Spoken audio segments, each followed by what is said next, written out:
Preghi 18.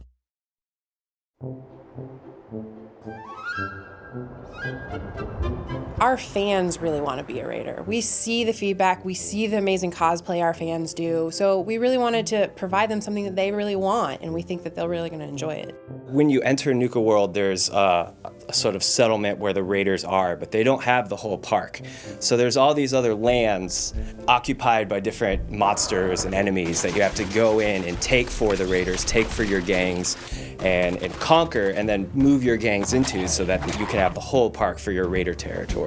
We have Nuketown Usa, which is where the raiders are sort of living when you first get there. Nuka Galaxy, which is sort of like the future that they would envision in the Fallout universe. We have Dry Rock Gulch, which is sort of Wild West town.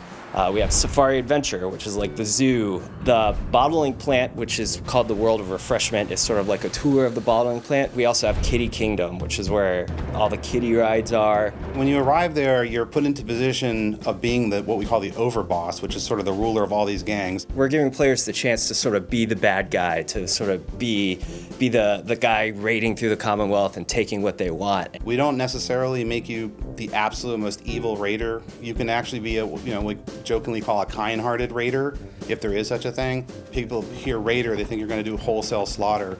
We actually took great pains to make sure that that wasn't a requirement. We have 3 distinct gangs, each with their own vibe, each with their own backstory, so it lets you choose not just to be a raider, but what kind you want to be. The Disciples are sort of your classic, very bloody, very violent gang. Then you have the Operators, and they're sort of your stealthy, sort of come at you from the shadows, a little more technologically oriented raider gang, and then the Pack, and they're just absolutely crazy.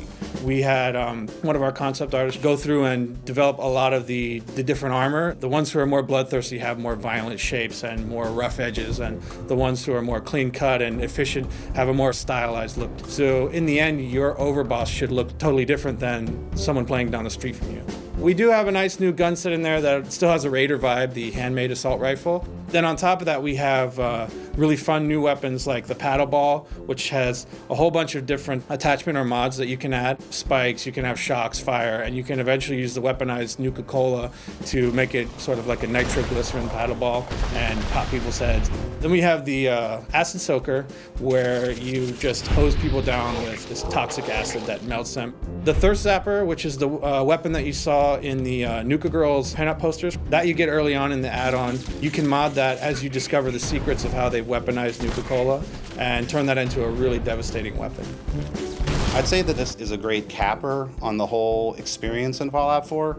So as far as working on a project of this duration, I think this was a nice way of saying like, hey, it's time for a vacation now. You're going to this amusement park, but you're also taking a break from saving people and rescuing settlements to sort of let your hair out. We've had a wonderful time making this add-on, and we really think that everyone will enjoy it, and we can't wait till you get your hands on it.